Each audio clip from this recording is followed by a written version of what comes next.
This day in sports history. It's May 5th, and on this day in 1991, it was Larry Bird's Concussion game. This was a first-round playoff series between the Celtics and the Indiana Pacers. The seventh-seeded Pacers had pushed Boston to a decisive Game 5 in the best-of-5 series. The game was in the aging Boston Garden, and both the building and Bird were creaking in all the wrong places. Bird's back was a constant problem at this point in his career. He spent the night before this game in the hospital in traction, but you wouldn't have known it by the way he played in the first half. Bird in the open court, over Williams. The Garden crowd had turned up the volume well past 11, and the intensity was more like you would see in the finals. Bird was sending a message with his play on the court and also his trash talking, specifically to Chuck Person. But with about 4.5 minutes remaining in the second quarter, the mood in the Garden turned dark. 4.5 remaining in this first half. Bird had a punch away by Samuels. Power shot to recovery. Bird is hurt. Bird is down, and he's hurt. Here's Williams for Person, and he's fouled, hit hard by Parrish. Bird's forehead bounced on the parquet floor. The blow didn't knock him out, but he was dazed. He walked back to the locker room with the Celtics leading by 2. The team doc checked him out and told him that he had a concussion. He was done for the night. The third quarter started, and Reggie Miller and the other Pacers started to look around. No Bird.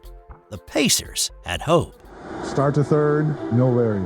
Couple minutes go by, no Larry. We're looking at one another like, we got a chance. We're going to do this. We're going to beat the Celtics in the Garden. No one ever beat the Celtics in the Garden. Indiana was able to build a little bit of a lead. Bird could hear the crowd back in the locker room, and he could tell that things were not going well. I had a concussion at halftime. Well, the doctor says, you had enough. You can't go back out there. Enough's enough, Larry. My back and this. I looked up there, and the crowd was, oh, you could hear it in there, you know. It wasn't going good. I said, what's the score out there? He said, we're down.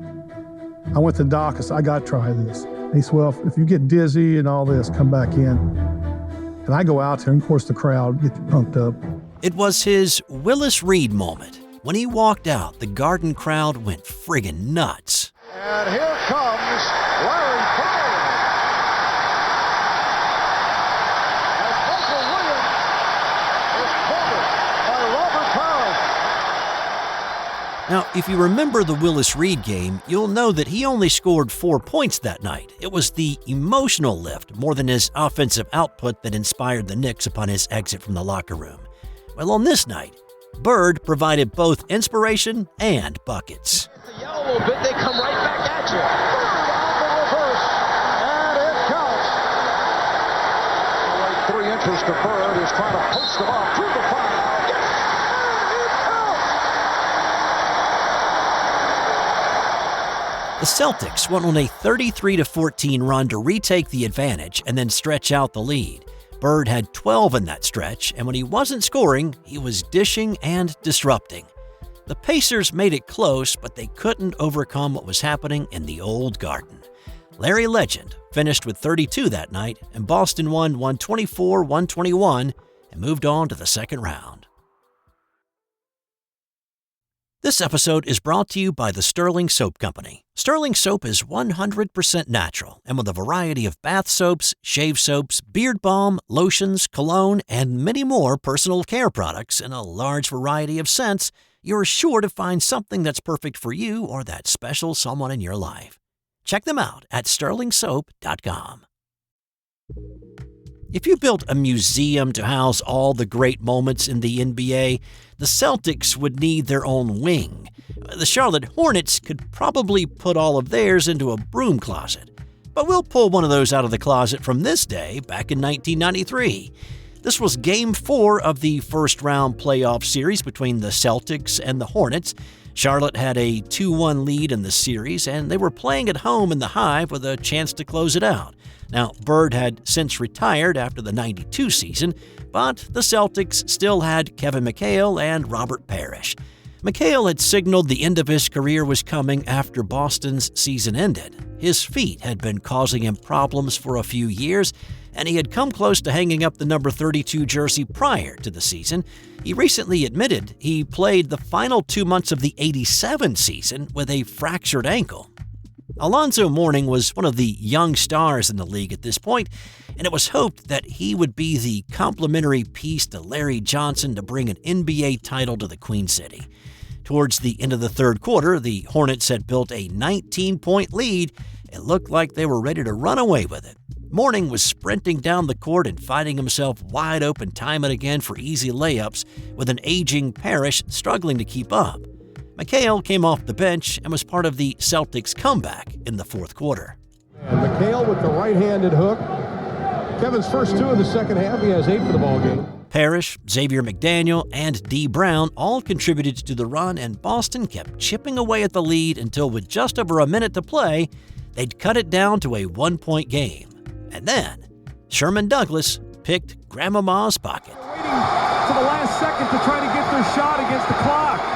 It'll go back to Boston, and Sherman Douglas has a chance to give Boston the lead. He does. Are you kidding me? I do not believe this. What a comeback by the Boston Celtics. Boston used a 10-0 run to erase the final portion of that deficit. After a Larry Johnson miss, the ball went out of bounds off of Boston, and the Hornets had one last chance with 3.3 seconds left on the clock. Here's the voice of the Charlotte Hornets, Steve Martin, with the call that night. 103-102, Boston. Charlotte out of timeouts. Here's Mourning, the shot. Game over! Mourning's shot from the top of the key was a bit out of his normal shot range, but he buried it. Zoe finished the night with 33 points, and the Hornets, making their first ever playoff appearance in franchise history, moved on to round 2. So with this year's Kentucky Derby in the rearview mirror, maybe you've moved on from horse racing, at least for a few weeks until the Preakness rolls back around. But it's hard not to revisit what happened on this day back in 1973, when Secretariat won in dramatic and record fashion. A record crowd of more than 134,000 were on hand to witness the Derby that day and to see if the horse that people had been talking about and was the odds-on favorite to win was the real deal. But when the gates flew open, Secretariat didn't get a good start. In fact, when the field passed by the grandstand the first time, the colt was dead last. He was unimpressive through the first mile. But when jockey Ron Turcotte leaned into his ear and told the horse that it was time to get moving, Secretariat flew down the backstretch. The horse and jockey made a move on the outside, and as they broke out of the final turn, it was Secretariat and Sham, with jockey Lafitte Pinkeye aboard, distancing themselves from the rest of the field. It's Secretariat moving away. He has it by 2.5. Sham, then on the outside, our native. At the wire, it's going to be Secretariat. He wins it by 2 lengths. Sham is second. Our native third by an inch. Borgo is fourth. Secretariat won in a record time of 1 minute 59.4 seconds. Turcotte said he was never worried about the slow start. He had started slow before and won. And when I asked him to go, why, he just took off.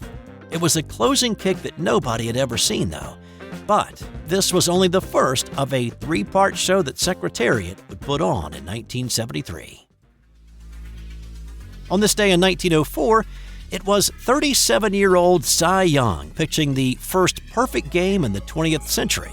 By this point in his career, Young was already the winningest pitcher in the history of baseball. In this game, he overpowered the Philadelphia Athletics, striking out 8. None of the 27 batters he faced that day came close to reaching base. This was the third recorded perfect game in Major League history, but it was the first from the pitching distance of 60 feet 6 inches. The previous 2 had been thrown in the 1880s when pitchers threw from just 45 feet away. Cy Young's effort on this day was also part of not allowing a hit in 25 innings, a record that still stands today. And time now for today's That's Got Nothing to Do with Sports fun fact. The iconic Hollywood sign in LA was originally put there as an advertisement for real estate. It was erected in 1923 by Los Angeles Times publisher Harry Chandler and initially read Hollywood Land. It was only supposed to be in place for 18 months, but quickly became a draw to the area, and so it was left up. Land was removed from the sign in 1949, and it was declared a historic landmark in 1973.